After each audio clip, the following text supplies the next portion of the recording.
स्वागत है आप सभी का ज्ञान स्थली विद्यापीठ में। मैं शैलेंद्र गोस्वामी आप सभी का स्वागत करता हूं ज्ञान स्थली विद्यापीठ में। ठीक है, तू ना फिक्र कर तेरे कल की, तू ना फिक्र कर तेरे कल की, तू फिक्र कर बस तेरे आज की, तू फिक्र कर बस तेरे आज की, क्योंकि तेरी आज की फिक्र में ही तेरे कल का जिक्र छुपा हुआ है। तेरे आज की फिक्र में ही तेरे कल का जिक्र छुपा हुआ है, इस बात को ध्यान रखें। और आइए शुरुआत करते हैं। आज हम कक्षा 9वीं और 10वीं क्लास के बच्चों के लिए लेकर आया हूं मैं आज बहुत ही महत्वपूर्ण टॉपिक बहुपद, जो कक्षा 9वीं में भी है और कक्षा 10वीं में भी है। और आज हम इस बहुपद के बैंड बजाने वाले हैं। ठीक है, तो आइए हम शुरुआत करते हैं आज बहुपद। ठीक है, कक्षा 9th एंड 10th दोनों के लिए है, चैप्टर है बहुपद। ठीक है, शुरुआत करने जा रहा हूं मैं बहुपद की, ध्यान से सुने। सबसे पहले बात करते हैं कि बहुपद जो है वो होता क्या है, बहुपद किसे कहते हैं, ये बात करते हैं। ठीक है, बाकी बातें जो है ना बाद में करेंगे, अभी है ना पहले बहुपद की बात कर लेते हैं आप और मैं। ठीक है, बहुपद की बात करते हैं। बहुपद जो है वो क्या है, तो देखो इधर बहुपद एक, ठीक है, एक डेफिनेशन लिख रहा हूं कि एक या, ध्यान से समझना, ठीक है, इसके बाद कभी समझने की जरूरत नहीं पड़ेगी। एक या एक से अधिक पदों से, एक या एक से अधिक पदों से मिलकर बने, एक या एक से अधिक पदों से मिलकर बने, बने नहीं बना लिखना, बना ऐसा बीजीय व्यंजक, ऐसा बीजीय व्यंजक जिसमें चर की घात एक पूर्ण संख्या हो, चर की एक घात, चर की घात, चर की घात एक पूर्ण संख्या हो। क्या हो? पूर्ण संख्या हो, बहुपद कहलाता है। क्या कहलाता है? बहुपद कहलाता है। ठीक है, क्या कहलाता है? बहुपद कहलाता है। मैंने एक डेफिनेशन लिखी है आपके सामने कि एक या एक से अधिक पदों से मिलकर बना बीजीय व्यंजक जिसके चर की घात एक पूर्ण संख्या हो, बहुपद कहलाता है। ठीक है, अब सर पल्ले नहीं पड़ियो, सर पल्ले नहीं पड़ियो, तो रुको जरा, बात करते हैं ना। ठीक है, नहीं पल्ले पड़ा, अब देखो इधर, अब पल्ले पड़ेगा। ठीक है, बात करते हैं। सबसे पहले बात करेंगे हम बीजीय व्यंजक पर। किस पे बात करेंगे? बीजीय व्यंजक पर। किस पर बात करेंगे कि बीजीय जो व्यंजक है ना वो क्या है, बीजीय व्यंजक। ठीक है, इसके बाद मैं बात करूंगा चर। किस पे बात करूंगा? चर पे। चर के साथ में तुम्हें गिफ्ट में देता हूं अचर, तुम एक अचर भी रख लो। क्या रख लो? अचर। ये गिफ्ट में, इस पर भी बात कर लेंगे इसके साथ। उसके बाद बात करेंगे हम पूर्ण संख्या पर। किस पे बात करेंगे? पूर्ण संख्या पर बात करेंगे। ठीक है, किस पर बात करेंगे? पूर्ण संख्या पर बात करेंगे। ठीक है, तो देखो सबसे पहले बात करते हैं बीजीय व्यंजक। बीजीय व्यंजक में भी मैं दो टुकड़े कर देता हूं, एक तो बीज, एक तो बीज। क्या? एक तो बीज और एक व्यंजक, एक तो बीज और एक व्यंजक। अब बात करते हैं कि बीज क्या है। तो सर हम जो भी मिट्टी में डालते हैं और उग जाता है, जो पौधा बीज, जिस पौधे का बीज हम मिट्टी में डालते हैं वो उग जाता है। क्या हो जाता है? उग जाता है, वो बीज है।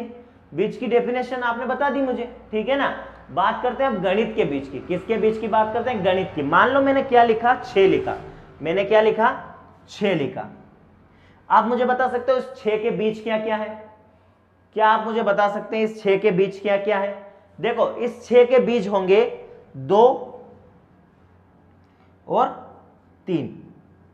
इस 6 के बीज क्या होंगे? 2 और 3। इसके अलावा और कुछ बीज हो सकते हैं क्या इस 6 के? इसके अलावा आप कहोगे सर 6 व 1 भी लिख लो, 6 व 1। अब मैंने ये क्यों लिखा पता है तुम लोगों को? क्योंकि जब अगर मैं 2 इंटू 3 करता हूं तो कितना आएगा? 6 आएगा। और जब मैं 6 इंटू 1 करता हूं तो क्या आएगा? 6 आएगा। मतलब मुझे 6 किससे प्राप्त हो रहे हैं? इन दोनों से प्राप्त हो रहे हैं। मतलब ये दोनों क्या हैं? ये दोनों 6 के बीज हैं और ये दोनों भी क्या हैं? 6 के बीज हैं। ठीक है, मार्केट में अलग अलग टाइप की वेराइटियां पाई जाती है बीज की। ठीक है ना, तो वैसे ही 6 की ये 2 वेराइटियां मैंने आपको बताई है। ये तो बात हुई बीज की। व्यंजक किसे कहते हैं?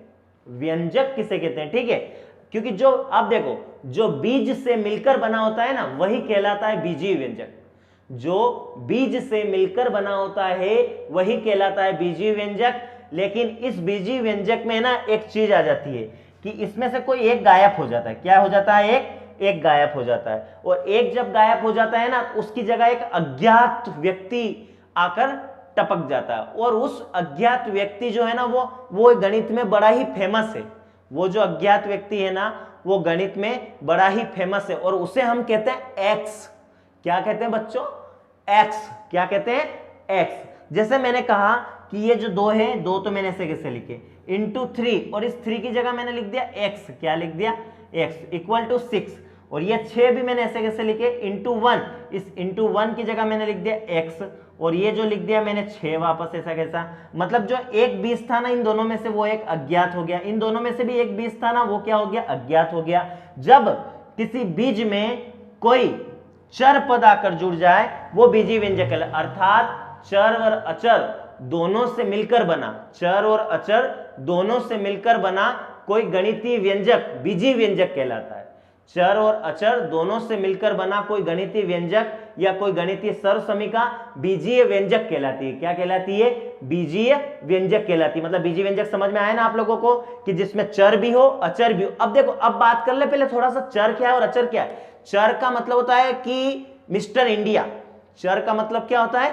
मिस्टर इंडिया, जो किसी को नहीं दिखे, जो किसी को नहीं दिखे। मिस्टर इंडिया मतलब अज्ञात, मतलब जिसका मान कुछ भी हो सकता है। ठीक है, जिसका मान हमें ज्ञात नहीं है, जिसको हमने अभी तक नहीं देखा। एक्स, आपने मूवी नहीं देखी मिस्टर एक्स, क्योंकि वो गायब रहता है, किसी को दिखाई नहीं देता, इसलिए उसे मिस्टर एक्स बोल रहे हैं। उसमें मिस्टर इंडिया, मिस्टर इंडिया भी ना मूवी देखी ना आपने, अनिल कपूर श्रीदेवी की। बस वही एक्स लिख रहे हैं, इसीलिए तो लिख रहे हैं क्योंकि ये अज्ञात है। और जरूरी नहीं है ये जब अज्ञात है अपना रूप बदल सकता है, किसी को नहीं दिखाई देता है ना, तो ये चर बहुत प्रकार का होता है। ये एक्स हो सकता है, वाई हो सकता है, जेड हो सकता है, A B C D E F, वो सब कुछ हो सकता है जिसका मान हमें ज्ञात नहीं है। मतलब जो आपकी चर राशि है ना वो चर क्या है? कोई अज्ञात आपका मान, अज्ञात मान, जिसे हम गणित में विशेषकर एक्स से मानते हैं। एक्स मानते हैं। क्या मानते हैं? एक्स। अब आपके दिमाग में क्वेश्चन आए कि सर हम एक्स से क्यों मानते हैं? हो सकता है जिसने चर और अचर की डेफिनेशन दी हो उसको एक्स ने बहुत परेशान किया हो, इसलिए उसने एक्स नाम दे दिया चर का। अधिकतर उसने जो भी माना एक्स से ही माना। आपको कहीं पर भी दिखाई देगा, अगर किसी भी अचर के साथ बीजीय व्यंजक में आप देखोगे तो एक्स सबसे ज्यादा दिखाई देगा, फिर y है, z है। ठीक है, ये दिखाई देते। ये सब क्या है? आपके अचर है, जिसके मान हम ज्ञात नहीं कर सकते, वो सब क्या है? अचर है। x y मान तो ज्ञात कर सकते हैं लेकिन मान अज्ञात हो, क्या हो? x y z। इसकी जगह जरूरी नहीं है a b c भी हो सकता है, d भी हो सकता है, कुछ भी हो सकता है। मतलब चर जो है वो आपके क्या है? x y z। जो आप इस व्यंजक में देख रहे हो ना, इस व्यंजक में ये जो x है ना, ये चर क्या है? ये चर। अब अचर क्या? अचर मतलब जिसका मान फिक्स हो, जिसका मान फिक्स हो, जिसका मान क्या हो? फिक्स हो। जैसे कि मैंने एक लिख दिया, ये एक आप 20 साल बाद भी आके देखोगे तो ये एक ही रहेगा। आप इसको 40 साल बाद आके देखोगे तो भी ये एक ही रहेगा। ठीक है ना? तो ये एक क्या है? अचर है। क्या है? ये एक जो है आपका अचर है। ठीक है, 2 भी हुआ, 3 हुआ, मतलब कोई भी संख्या आपकी जो होगी वो अचर होगी। क्या होगी? अचर होगी। ठीक है, अब बात करते हैं हम पूर्ण संख्या की। किसकी बात करते हैं? पूर्ण संख्या की बात करते हैं। तो पूर्ण संख्या आपको पता है कि 0 से लेकर, कहां से लेकर? 0 से लेकर 1 2 से लेकर 0 1 2 से लेकर तो डैश डैश डैश चलते ही जाओ, अनंत तक की जितनी भी संख्याएं हैं वो सब पूर्ण संख्या कहलाती है। क्या कहलाती है? पूर्ण संख्या कहलाती। इसका मतलब ये हुआ कि किसी भी बीजीय व्यंजक में जो चर मतलब x y z की जो घात होगी वो सिर्फ और सिर्फ पूर्ण संख्या होगी। मतलब 0 से लेकर तो अनंत तक कुछ भी हो सकती है, लेकिन माइनस में नहीं होगी, बटा बटी में नहीं होगी। आ रही बात समझ में? अगर माइनस में नहीं होगी, बटा बटी में नहीं होगी तो वो एक बहुपद होगा। क्या होगा? बहुपद। तो तुमने सब्र किया तो तुम्हारे समझ में आया कि नहीं आया कि एक या एक से अधिक पदों से मिलकर बना ऐसा बीजीय व्यंजक जिसमें चर की घात एक पूर्ण संख्या हो, क्या कहलाता है? एक पूर्ण संख्या हो तो बहुपद कहलाता है। क्या कहलाता है? बहुपद कहलाता है। क्या कहलाता है? बहुपद कहलाता है।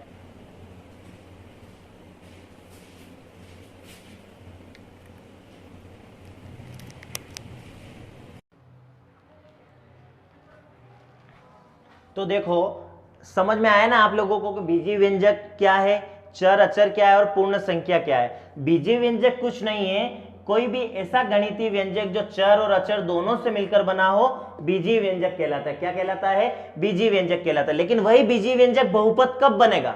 वही बीजीय व्यंजक बहुपद तब बनेगा जब उसमें चर की जो घात होगी ना वो सिर्फ और सिर्फ पूर्ण संख्या होगी। चर की घात क्या होगी?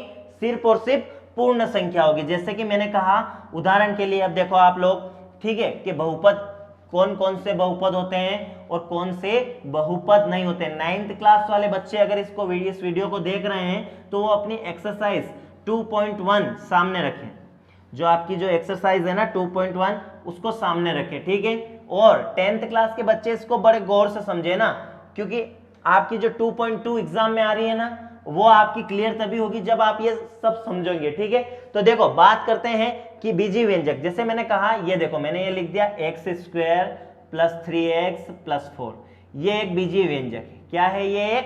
ये सबसे पहले तो एक बीजीय व्यंजक है, लेकिन हम जांच करेंगे ये बीजीय व्यंजक क्यों है कि ये देखो ये चर और अचर दोनों से मिलकर बना है। इसमें x भी आ रहा है, ये x क्या है आपका? चर है, और ये संख्याएं क्या होती है आपकी? अचर है। ये आपकी संख्याएं क्या होती है?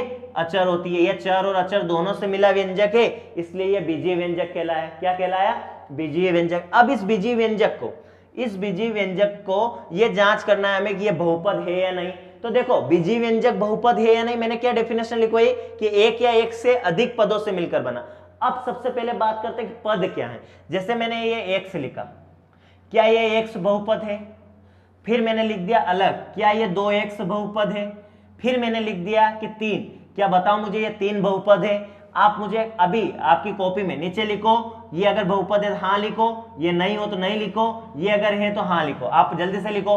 मैंने पूछा है क्या ये तीनों बहुपद हैं? इन तीनों में से कौन सा बहुपद नहीं है ये बताओ। और सबसे बड़ी बात, ये तीनों जो हैं किस प्रकार के बहुपद है? मतलब किस प्रकार के, मतलब जिसमें, मतलब चलो जिस प्रकार को छोड़ो, अभी तो आप ये बताओ सिर्फ कि ये बहुपद है या नहीं, ये बहुपद है या नहीं ये बताओ मुझे, ठीक है। जल्दी से लिख लिया आपने कॉपी में? देखो इधर, अब बात करते हैं कि ये बहुपद है या नहीं।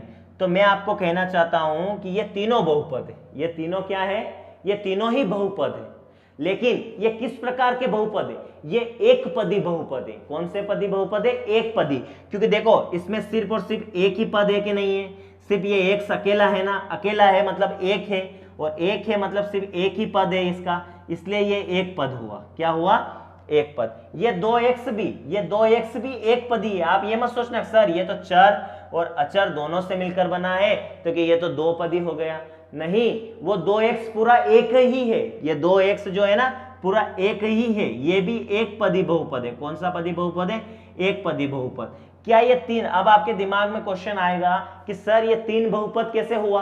तो इस बात का आप ध्यान रखना कि चाहे मैंने कोई संख्या भी लिख दी हो, 1 लिख दिया, 2 लिख दिया, 3 लिख दिया, 4 लिख दिया, वो भी अपने आप में एक बहुपद है। लेकिन उसे हम कहते हैं, अगर उसमें चर नहीं है, उस संख्या के साथ अगर चर नहीं है तो हम उसे कहेंगे अचर बहुपद। क्या कहेंगे हम उसे? अचर बहुपद कहेंगे हम उसे। और ये जो 3 है ना ये भी एक बहुपद है, पर ये कौन सा बहुपद है? ये अचर बहुपद है। कौन सा बहुपद है? ये अचर बहुपद है। अब देखो मैं कहूं यहाँ पे कि एक या एक से अधिक पदों से मिलकर बना, मतलब बहुपद में एक भी पद हो सकता है। जैसे मैंने आपको अभी डेफिनेशन बताई है, ये सब एक पदी बहुपद के ही उदाहरण थे। और एक से अधिक भी हो सकते हैं, जैसे ये देखो ये एक पद, ये दूसरा पद और ये तीसरा पद। मतलब जो ये उदाहरण जो मैंने आपके सामने लिख रखा है ना, ये त्रिपदी बहुपद है। कौन सा पदी बहुपद है? त्रिपदी, मतलब जिसमें 3 पद हो। तो 3 पद हैं, देखो 1, 2 और 3। और दूसरी बात, ये बहुपद क्यों है? क्योंकि देखो यहां पर ये जो चर है ना, ये चर क्या है? x है, और इस x की घात कितनी है? 2 है, और 2 एक पूर्ण संख्या है। 0 से लेकर तो अनंत तक जितनी भी संख्या होगी, अनंत तक जो भी संख्या होगी वो पूर्ण संख्या होगी। 0 से लेकर अनंत तक की जो भी संख्या होगी वो क्या होगी? पूर्ण संख्या होगी, ठीक है। इसलिए ये देखो इसकी घात जो एक पूर्ण संख्या है। अब बात आती है अपने यहाँ पर 3 के साथ क्या है? x है। इस x पर आपको कोई घात नहीं दिखाई दे रही, इस x पर अभी आपको कोई घात नहीं दिखाई दे रही ना, लेकिन जिसके सर पर किसी का हाथ ना हो उसके सर पर भी एक का हाथ होता है। और एक कौन है? वो एक है हमारा मालिक, क्योंकि सबका मालिक एक, इसलिए इसके सर पर अगर आपको कोई घात नहीं दिखाई दे रही ना तो उसके सर पर एक घात है, उसे हम कहेंगे x की घात, x की घात एक। और एक हमें लिखने की जरूरत नहीं पड़ती क्योंकि एक दिखाई नहीं देता है। कभी हमने हमारे सर पर जिसका हाथ है उसको देखा है क्या? हमें जिसने बनाया है उसको हमने देखा है क्या? नहीं देखा है ना। हमने कभी भगवान को नहीं देखा है ना, लेकिन फिर भी भगवान एक है। भगवान क्या है? एक है, ठीक है ना। इसलिए एक हमें लिखने की जरूरत नहीं पड़ती है, ठीक है। इसकी x की पावर 1 को हम सिर्फ एक से ही लिखते हैं। अगर मैंने सिर्फ एक से लिखा तो उसकी घात कितनी होगी? एक घात होगी। और देखो ये जो एक है ना, ये एक पूर्ण संख्या है कि नहीं है? बिल्कुल है, क्योंकि 0 से स्टार्ट होकर अनंत तक जाने वाली जितनी भी संख्याएं होगी वो पूर्ण संख्या कहलाएगी। आ रही बात समझ में? और ये देखो ये 4 तो अपने आप में एक अचर बहुपद है। 4 क्या है? अचर बहुपद है। मतलब कहीं से कहीं तक कोई किसी भी अचर पद, किसी भी चर पद में जो घात है, चर पद में घात जो पूर्ण संख्या के अलावा दूसरी कोई सी भी घात नहीं है, सबकी सब घातें जो है वो एक पूर्ण संख्या है। यहाँ पर 2 है, यहाँ पर 1 है, मतलब ये क्या है? ये बहुपद है। क्या है? ये बहुपद है, ठीक है। आ रही बात समझ में? नहीं आ रही? अब जैसे कि अगर 2.1 देख रहे होंगे 9th क्लास वाले बच्चे, अगर वो खोल कर बैठे हैं किताब अपनी, तो 2.1 में कुछ पहली एक्सरसाइज शायद ये दिखाई दे रही होगी कि निम्नलिखित में से कौन से बहुपद है और कौन से बहुपद नहीं है। तो वहां पर बहुत सारे 5-6 बहुपद लिखे हुए हैं, ठीक है। मैं एग्जाम्पल के लिए मान लो आपकी माना की, क्योंकि गणित पढ़ रहे हैं तो माना की, ठीक है। तो माना की एक बहुपद वहां पर इस प्रकार से होगा, y स्क्वायर प्लस √2। मैंने कहा बच्चों एक तो ये, फिर वहां पर कुछ ऐसे अंडर रूट में होंगे 2√x प्लस 3x प्लस 2। क्यों बच्चों? ये बहुपद है कि नहीं है? कुछ एक उदाहरण इस प्रकार से, एक y की घात 53, z की घात 100 प्लस x की घात, यहाँ x की घात 100, y की घात 53 और z की घात 61। कुछ एक ऐसा लास्ट वाला जो एग्जांपल है ना वो इस प्रकार से है 9th क्लास में, ठीक है। मैंने कहा बच्चों बताओ ये बहुपद है, ये बहुपद है या ये बहुपद है? इन तीनों में से कौन सा बहुपद है? इन तीनों में से कौन सा बहुपद है? तो आपके दिमाग में ये परिभाषा आनी चाहिए, एक या एक से अधिक पदों से मिलकर बना एक ऐसा बीजी व्यंजक जिसमें चर की घात जो है वो क्या हो? एक पूर्ण संख्या हो। पूर्ण संख्या हो मतलब देखो यहाँ पर चर क्या है, इसमें चर है y स्क्वायर, और इस y स्क्वायर की घात मतलब y स्क्वायर बोल रहा हूं मतलब उसकी घात क्या है? 2 है। और 2 अपने आप में एक पूर्ण संख्या है कि नहीं है?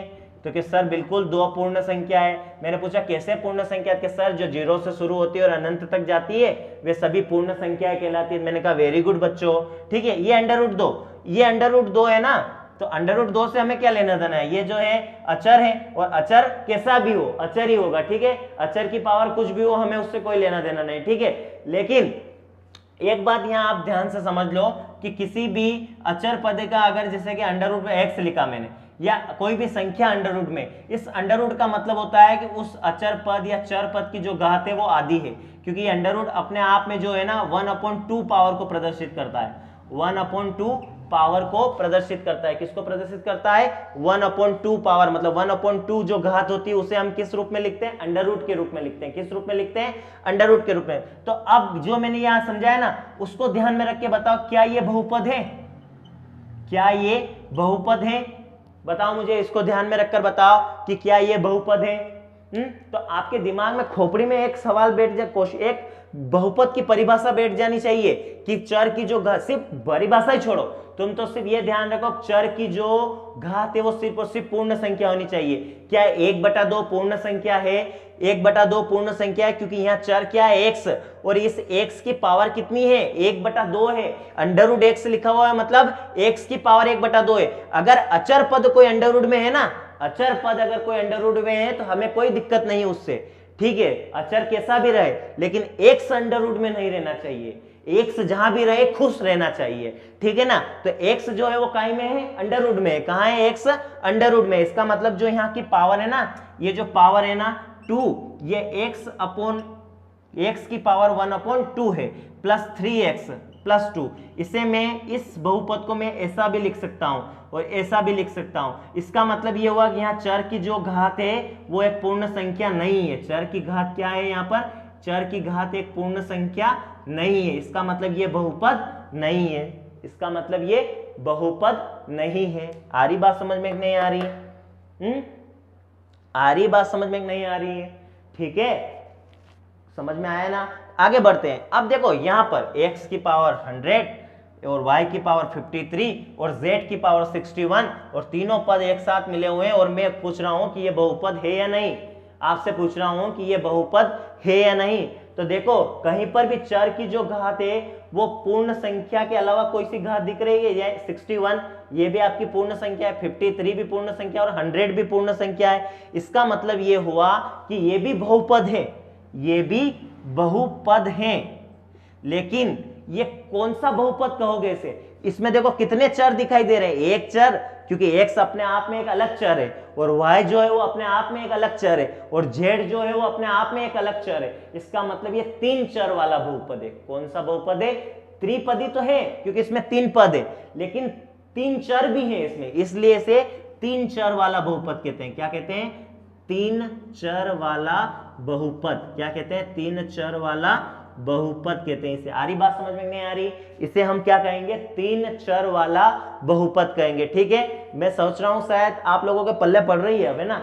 और अगर ये पल्ले पड़ रही हैं आप लोगों के, तो आपके पल्ले हमेशा बंधी हुई भी रहनी चाहिए। ठीक है ना?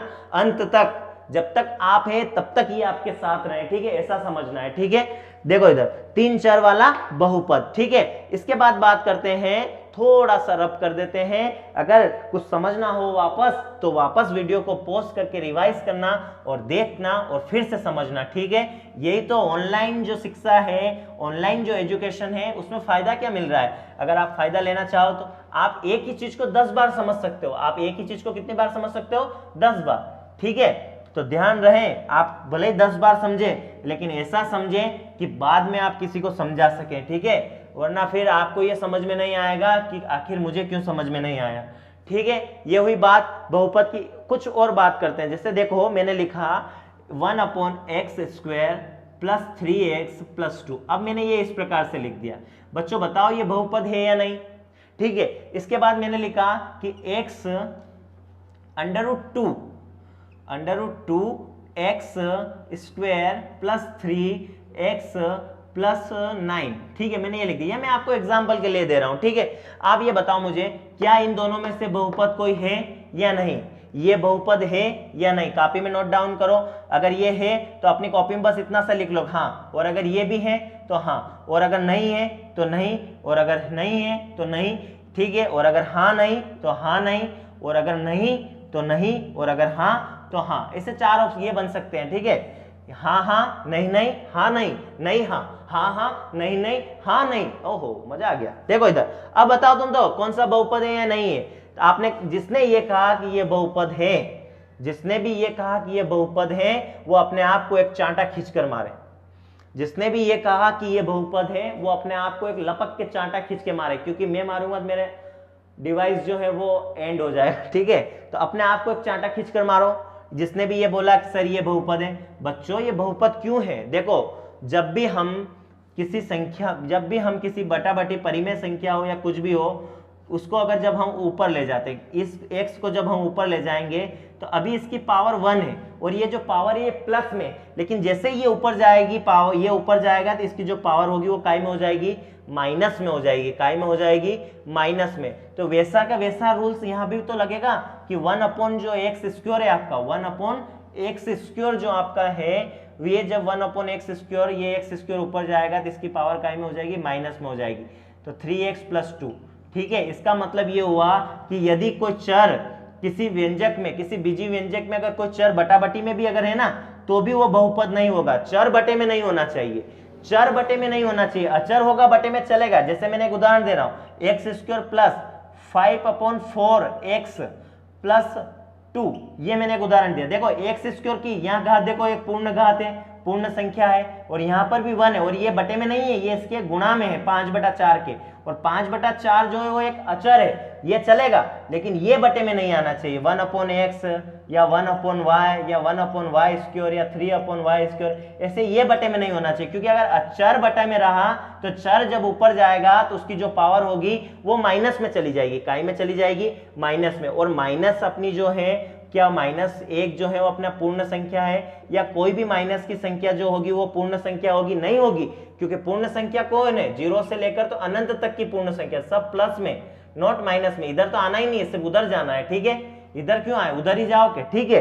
तो इसमें ये बहुपद नहीं है, और ये बहुपद क्यों नहीं है ये भी समझ में आ गया। और जिसने ये कहा सर ये बहुपद है, उनको मैं कहता हूं कि तुक्का मारा हो तो फिर भी एक चांटा टिकाओ अपने आप को, लेकिन अगर जानते थे कि ये बहुपद क्यों नहीं है तो वेरी गुड। और जिन्होंने सिर्फ कह दिया कि ये बहुपद नहीं है और सिर्फ तुक्का मारा कि नहीं है, या बोल दिया कि हाँ सर ये बहुपद है और कुछ सोचा है नहीं, सिर्फ बोल दिया कि हाँ सर ये बहुपद है। देखो मैंने कहा अभी बताया था कि अगर कोई अचर जो है वो अंडर रूट में होगा तो चलेगा, और यहाँ अगर आप गौर से देखोगे तो अचर ही √2, ये जो 2 है यही सिर्फ रूट में है। ये जो x² जो है ना ये बाहर है आपका, ये +3x + 9 लिखा हुआ है। अंडर रूट में कौन है? एक आपका अचर है, रूट में कौन है? अचर है, तो हमें चलेगा। अब ये अचर कहीं भी रहे हमें कोई इससे कोई दिक्कत नहीं है, लेकिन हमारा x जो है ना वो अंडर रूट में नहीं रहना चाहिए, या हमारा जो y है ना वो अंडर रूट में नहीं रहना चाहिए, जो हमारा z है ना वो अंडर रूट में नहीं रहना चाहिए। इसका मतलब ये x की जो पावर है वो एक पूर्ण संख्या है, और यहाँ पर जो x की पावर है वो भी पूर्ण संख्या है। तो मुझे लगता है कि आप सबके पल्ले पड़ गई होगी, ठीक है? कि बहुपद अगर आपको अब एग्जाम में आ जाए कि निम्नलिखित में से कौन सा बहुपद है और कौन सा नहीं है, तो आप उसका ऑब्जेक्टिव कर दोगे ना, ठीक है ना? पक्का करके आना है ना, मेरी नाक मत कटवा देना, ठीक है? अब देखो आगे बात करते हैं हम किस पर, आगे बात करते हैं हम बहुपद के प्रकार पर। बहुपद के प्रकार पर बात करेंगे। अब किस पर बात करेंगे?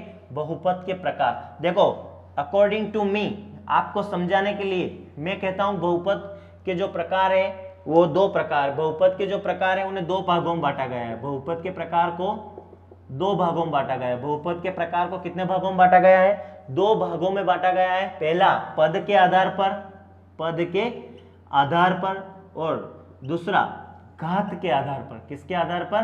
घात के आधार पर। किसके आधार पर? घात के आधार पर। पद के आधार पर मतलब एक पदी, द्विपदी और त्रिपदी, ठीक है? और घात के आधार पर रेखिक बहुपद, रेखिक बहुपद, द्विघाती बहुपद और त्रिघाती बहुपद, ठीक है? त्रिघाती बहुपद, ठीक है? और इस प्रकार को समझने से पहले हम समझेंगे कि बहुपद की घात क्या होती है। इस प्रकार को समझने से पहले हम क्या समझेंगे कि बहुपद की घात क्या होती है। बहुपद की घात, ठीक है? देखो मैंने आपको कहा अभी थोड़ी देर पहले कि जो 3, 4, 5 मैंने से कोई आपको अचर कोई सा भी लिख दिया वो भी अपने आप में क्या है? एक बहुपद है, लेकिन उसे हम क्या कहेंगे? अचर बहुपद कहेंगे। ऑब्जेक्टिव में पूछ सकता है आपसे ना कि 3 खालिस्तान बहुपद हैं, 3 खालिस्तान बहुपद है, तो आप यहाँ लिख के आओगे अचर बहुपद है। 3 जो है वो कौन सा बहुपद है? अचर है। लेकिन एक ऑब्जेक्टिव और बनता है कि शून्य, क्या बोलेगा वो? जीरो बहुपद को खालिस्तान बहुपद कहते हैं, खालिस्तान बहुपद कहते हैं। तो जीरो भी अपने आप में एक बहुपद है। ये जो जीरो है ना ये भी अपने आप में एक बहुपद है, लेकिन ये कौन सा बहुपद है? शून्य बहुपद है। कौन सा बहुपद है? शून्य बहुपद। हम इसे क्या कहते हैं? शून्य बहुपद कहते हैं। क्या कहते हैं? शून्य बहुपद कहते हैं। आ रही ना बात समझ में? आनी भी चाहिए, ठीक है? अब बात करते हैं पद के आधार पर।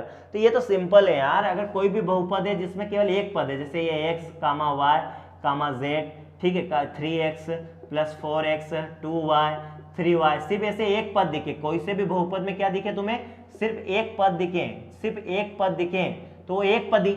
और अगर 2 पद दिख जाए जैसे 2x + 3 + y + 3 9x + 2 या x² + 3 या y² + 2 या z² + 4 या y² - 4, ये ऐसे कुछ भी जिसमें 2 पद दिख जाए, एक ये पद दूसरा ये, एक ये दूसरा ये, एक ये दूसरा ये, एक ये दूसरा ये, एक ये दूसरा ये, मतलब ये 2 पदी है, 2 पद से मिलकर बना बहुपद है। तो द्विपदी बहुपद। ऐसा कैसा? त्रिपदी बहुपद मतलब 3 पदों से मिलकर बना, ये x² + y + z, ये 3 पदों से मिलकर बना बहुपद है, लेकिन ये 3 चर वाला बहुपद है, क्योंकि देखो ये x, y और z 3 चर वाला बहुपद है ना, 3 चर वाला बहुपद। आ रही बात समझ में? एक और लिख दिया मैंने y² + y + 1, ये कितने पदों में बहुपद है, तो त्रिपदी बहुपद है देखो।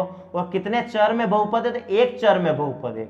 कितने चर में है, क्योंकि सिर्फ y आ रहा है, कोई आ रहा है क्या। लेकिन मैं कहूं कि x प्लस वाई प्लस 2 ये कितने चर में बहुपद है, तो ये 2 चर में बहुपद है, क्योंकि x और y 2 चर आ रहे हैं। आ रही बात समझ में कि नहीं आ रही है आप लोगों को। I think you better understand. Okay, समझ में आ रही होगी आपके। अगर नहीं समझ में आ रही हो तो फिर भी कमेंट बॉक्स में डाल देना कि क्यों समझ में नहीं आई, मैं फिर एक बार समझाने की पूरी कोशिश करूंगा, ठीक है। लेकिन हाँ, अगर समझ में आ रही हो ना आप लोगों को, तो आप इस चैनल को ज्यादा से ज्यादा शेयर करें और वास्तव में इन चीजों की जिसको जरूरत है उन जरूरतमंदों तक पहुंचाएं। और इस चैनल को सब्सक्राइब जरूर करें ना। होता क्या है, इस चैनल पे जो है ना, बहुत मिलने तो बहुत आ रहे हैं मुझसे, क्या चैनल पर मिलने तो इतने आ रहे हैं कि ओ हो मेरा दिल गार्डन हो जाता है कि क्या मिलने आ रहे हैं। सिर्फ 8 दिन हुए मुझे इस चैनल पे आए हुए और मुझसे कितने मिलने आए, लेकिन सब्सक्राइब कोई नहीं कर रहा। सब्सक्राइब जो है ना, बस गिने चुने कर रहे हैं इसे। अरे सब्सक्राइब तो करो प्लीज, सब्सक्राइब करो, बेल आइकन पे क्लिक करो और नोटिफिकेशन को ऑफ कर दो। नोटिफिकेशन नहीं आएंगे पर कम से कम सब्सक्राइब तो कर लो, बेल आइकन पे क्लिक कर दो। और अगर पसंद आ रहा हो तो एक लाइक का बटन दिख रहा है, उस लाइक के बटन को भी दबा दो। क्या होगा, क्या हो जाएगा तुम्हारे, क्या पैसे लग जाएंगे, या तुम्हें 1000-2000 रुपए का नुकसान हो जाएगा, या 5-10 लाख रुपए का नुकसान हो जाएगा, कुछ नहीं जाएगा, है ना। अगर पसंद आ रहा हो तो ये काम जरूर कर देना, ठीक है। ये बात हुई एक पदी, द्विपदी और त्रिपदी की। ये बात करते हैं हम इधर पहले, सबसे पहले बहुपद की घात की। किसकी बात करते हैं, बहुपद की घात की, ठीक है। लेकिन देखो बहुपद की घात जो है ना, इसकी डेफिनेशन लिख लेना ना, मैं डेफिनेशन लिखवा रहा हूं कि बहुपद की घात किसे कहते हैं। तो बहुपद की घात मतलब किसी भी बहुपद की सबसे अधिकतम घात जो होती है ना, अधिकतम मतलब सबसे बड़ी, किसी भी बहुपद की जो सबसे बड़ी घात होती है या अधिकतम घात होती है, वो बहुपद की घात कहलाती है। क्या कहलाती है, बहुपद की घात। मतलब देखो किसी भी बहुपद की सबसे बड़ी घात, किसी भी बहुपद की सबसे बड़ी घात या अधिकतम घात, मतलब वही सबसे ज्यादा घात, सबसे बड़ी घात है ना, या अधिकतम घात उस बहुपद की घात कहलाती है। क्या कहलाती है, उस बहुपद की घात कहलाती है। क्या कहलाती है, उस बहुपद की घात कहलाती है। किसी भी बहुपद की सबसे बड़ी घात या अधिकतम घात उस बहुपद की घात कहलाती है। जैसे मान लो मैंने लिखा, एक बहुपद लिखा x³ plus 2x² plus x plus 4। मैंने कहा बताओ बच्चों इस बहुपद की घात क्या है, इस बहुपद की घात क्या है बताओ। तो आप बताओगे मुझे कि इस बहुपद, आपके दिमाग में डेफिनेशन आनी चाहिए कि किसी भी बहुपद की सबसे बड़ी घात जो होती है वही उस बहुपद की क्या होती है, घात होती है, ठीक है। तो देखो इस बहुपद की सबसे बड़ी घात क्या है, यहाँ पर घात कितनी, 1, यहाँ पर 2 और ये 3। इन तीनों घातों में से सबसे बड़ा कौन है, ये 3 बड़ा है ना, तो इस बहुपद की घात होगी 3। क्या होगी, इस बहुपद की घात 3, क्योंकि जो सबसे बड़ी घात है वही आपके बहुपद की घात है, ठीक है। एक और एग्जाम्पल समझो, मैंने लिखा y की घात 14 प्लस y की घात x की घात 53 और प्लस z की घात 61। मैंने कहा कि ये 3 चर वाला एक बहुपद है, इस बहुपद की घात क्या होगी, इस बहुपद की घात क्या होगी। तो आप कहोगे कि सर अभी तो आपने बताया हमें कि किसी बहुपद में, किसी भी बहुपद की जो सबसे बड़ी घात होती है या अधिकतम घात, सबसे बड़ी अधिकतम घात जो होगी, मतलब वही क्या होगी, बहुपद की घात होगी। तो आप देखो 40, 53 और 61, मतलब 61 जो है वो आपकी इस बहुपद की घात होगी। समझ में आ गया ना, बहुपद की घात किसे कहते हैं, मतलब बहुपद की घात मतलब किसी भी बहुपद की सबसे बड़ी घात जो होगी वही आपके बहुपद की घात होगी, ठीक है। आगे बात समझ में। स्क्रीनशॉट लेना चाहो तो ले लो स्क्रीनशॉट, ठीक है। स्क्रीनशॉट लेके ना गैलरी में सेव कर लेना, दूध देता रहेगा, ठीक है। ध्यान रखना मोबाइल नहीं भरते पूरा, ठीक है। देखो इधर निकले ना बेटा का ना, कॉपी नोट डाउन कर लेना, नहीं तो जिंदगी कुछ भी नोट डाउन करने जैसी नहीं रहेगी। अब बात करते हैं कि घात के आधार पर बहुपद, घात के आधार पर जो बहुपद होते हैं वो भी 3 प्रकार, ये हम 3 प्रकार देख रहे हैं ना। देखो रेखिक बहुपद, ये इसकी डेफिनेशन याद रखना, रेखिक बहुपद की एग्जाम में छप सकती है या पूछ भी सकता है एक वाक्य में। रेखिक बहुपद किसे कहते हैं, या जिस बहुपद की घात 1 हो, जिस बहुपद की घात क्या हो, 1 हो, उस बहुपद को खालिस्तान बहुपद कहते हैं। तो जिस बहुपद की घात 1 हो तो उस बहुपद को हम रेखिक बहुपद कहते हैं। क्या कहते हैं? रेखिक बहुपद। मतलब जिस बहुपद की घात 1 होगी वो क्या कहलाएगा? रेखिक बहुपद। जैसे मैंने लिख दिया x + 3। देखो इस बहुपद की अधिकतम घात क्या है? वही यही देखना है, घात ही देखना है। इस बहुपद की घात क्या है? 1 है। इस बहुपद की जो सबसे बड़ी घात है वो 1 ही है ना, क्योंकि कुछ भी नहीं है, 1 से ज्यादा कोई और चर कोई दिख रहा है? ये एक चर है और इस चर में भी एक घात है, मतलब ये जो बहुपद की घात है ये क्या है? 1 है। आ रही बात समझ में? नहीं आ रही? ये मैंने लिख दिया y + 2। इस बहुपद की घात क्या है? 1 है। जब किसी भी बहुपद की घात 1 होती है तो उसे क्या कहते हैं? रेखिक बहुपद कहते हैं। उस बहुपद को क्या कहते हैं? रेखिक बहुपद कहते हैं। ठीक है, देखो इधर द्विघाती बहुपद, मतलब जिस बहुपद की अधिकतम घात 2 होगी, जिस बहुपद की अधिकतम घात क्या होगी? 2 होगी, वो क्या कहलाएगा? द्विघाती बहुपद। ये देखो x² + x + 3। ठीक है, दिखाई दिया कि नहीं दिखाई दिया? -3 कर लो। ठीक है, ये -3, x² + x - 3। ठीक है, तो ये जो द्विघाती बहुपद, क्यों? क्योंकि इस बहुपद की घात क्या है? देखो सबसे बड़ी 2 है कि नहीं है? एक से बड़ी देखनी, सबसे बड़ी देखनी है, क्योंकि बहुपद की द्विघाती बहुपद मतलब जो सबसे, अगर किसी बहुपद की सबसे बड़ी घात 2 है तो वो द्विघाती बहुपद। यहाँ देखो 2 है कि नहीं सबसे बड़ी घात, इसलिए द्विघाती बहुपद। y² + y + 1, ये देखो 2, z² + y + 1, ये देखो 2। अगर मैंने लिख दिया x³ + 3x² + 2x + 1, क्या लिख दिया?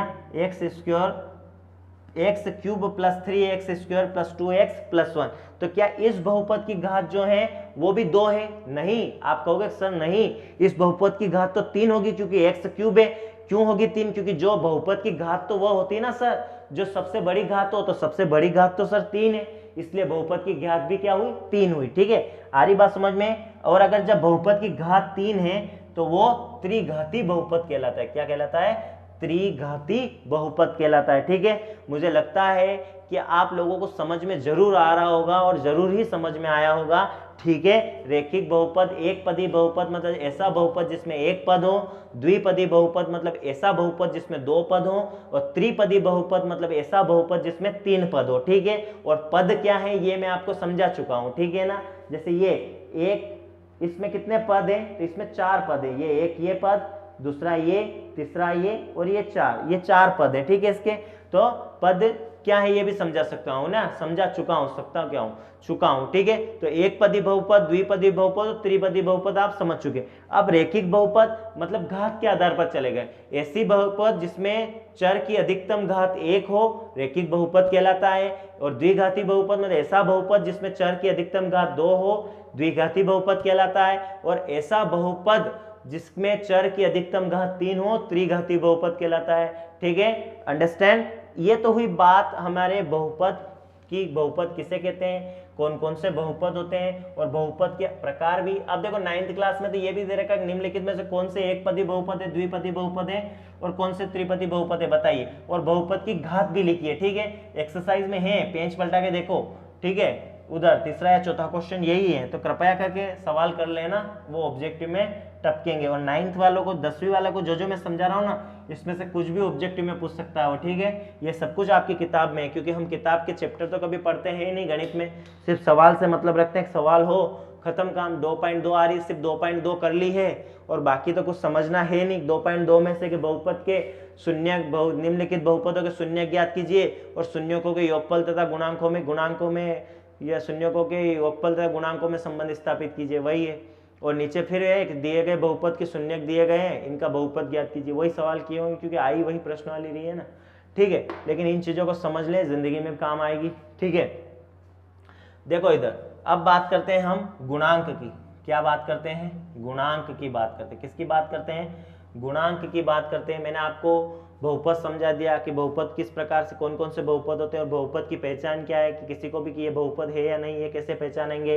ये 3, 4, 5 अगर मैंने कोई संख्या लिख दी वो बहुपद है या नहीं, वो भी बहुपद है, उसे अचर बहुपद कहते हैं। लेकिन अगर शून्य लिख दिया और आपसे पूछ ले कि शून्य किस प्रकार का बहुपद है, तो ये शून्य जो है ना, शून्य बहुपद ही है। कौन सा बहुपद है? शून्य बहुपद ही है। उसके बाद मैंने आप लोगों को समझाया बहुपद की घात क्या होती है, सबसे बड़ी घात जो बहुपद की होगी वही बहुपद की घात होगी। फिर मैंने आपको समझाया कि एक पदी, द्विपदी, त्रिपदी क्या है, रेखिक बहुपद, द्विघाती बहुपद, त्रिघाती बहुपद क्या है। ठीक है, आ रही बात समझ में? ये सब समझने के बाद में अब मैं आपको समझाने जा रहा हूं गुणांक। क्या है ये? गुणांक। क्या है ये? गुणांक। अब देखो x जो है ना, x जो है मतलब चर जो है, चर मेले में अगर घूमने जाएंगे और जिसके साथ घूमने जा रहे हैं ना वो उसका गुणांक कहलाएगा। एक्स जो है या वाई जो है, जेड जो है, इन्हें हम कहते हैं चर। चर अगर मेले में घूमने जा रहे हैं और जिसके साथ जिसकी उंगली पकड़कर घूमने जाएंगे ना उसे हम कहेंगे गुणांक। जैसे मान लो ये 2x², ये 3x, ये +4, ठीक है, ठीक है। मान लिया कि एक बहुपद मैंने लिखा आपके लिए, इसे आप बहुपद समझ लो कि एक बहुपद है, ठीक है ही सही हो तो समझना क्या बहुपद दिख ही रहा है आपको, ठीक है, क्योंकि पूर्ण संख्या है घात। अब मैंने कहा कि इस बहुपद में x² का गुणांक बताओ मुझे, x² का गुणांक बताओ। आप जल्दी से देख लेना कि ये जो x² है किसके साथ मेले में घूमने जा रहा है, मतलब इस x² के साथ क्या लिखा हुआ है, 2 लिखा हुआ है, मतलब इस x² का गुणांक क्या है 2। लेकिन ध्यान रहे प्लस माइनस के चिन्हों का भी ध्यान रखें, खोपड़ी में अभी बिठा लें, प्लस माइनस के चिन्हों का भी ध्यान रखें। यहाँ जो 2 है वो काई के हैं, प्लस के है ना, तो कोई दिक्कत नहीं। अभी x² का गुणांक आप 2 लिख सकते हो, आपने 2 लिखा है मतलब ये प्लस है, ठीक है, मतलब इस x² का गुणांक क्या हो गया 2।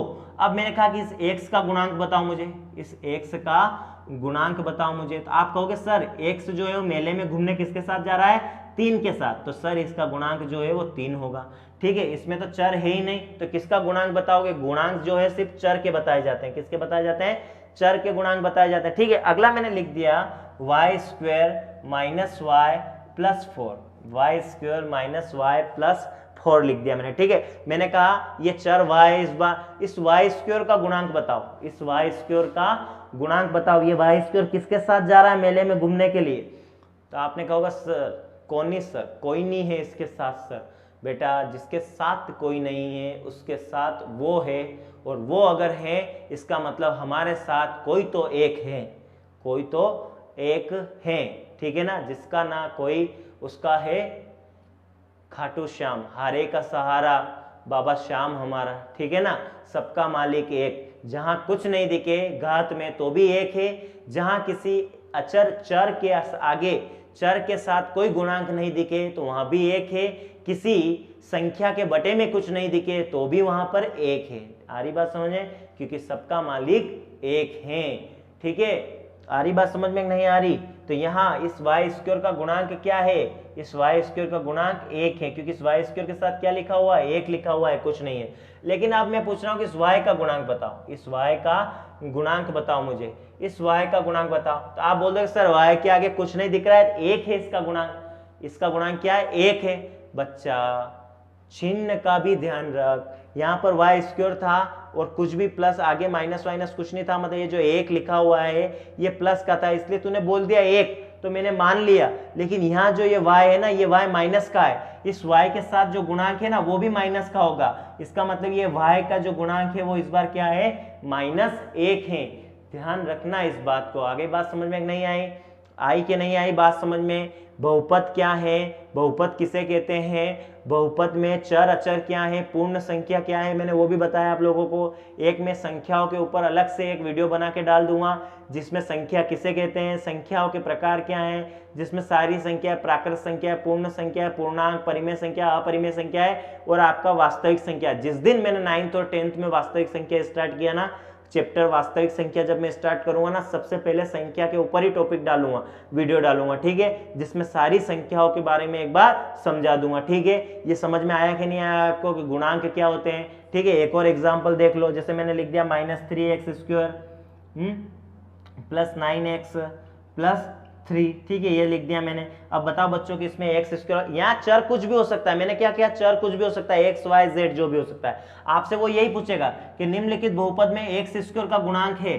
x² का गुणांक है, तो जो x² के साथ आगे दिख जाए ना लिखा हुआ वही उसका गुणांक है, लेकिन चिन्ह के साथ, माइनस का अगर है तो माइनस का और प्लस का है तो प्लस का, प्लस का होगा तो सिर्फ बोल देना कि 2 3 1 4, लेकिन माइनस का होगा तो -3 -2 ऐसे भी लिखना पड़ेगा, ठीक है।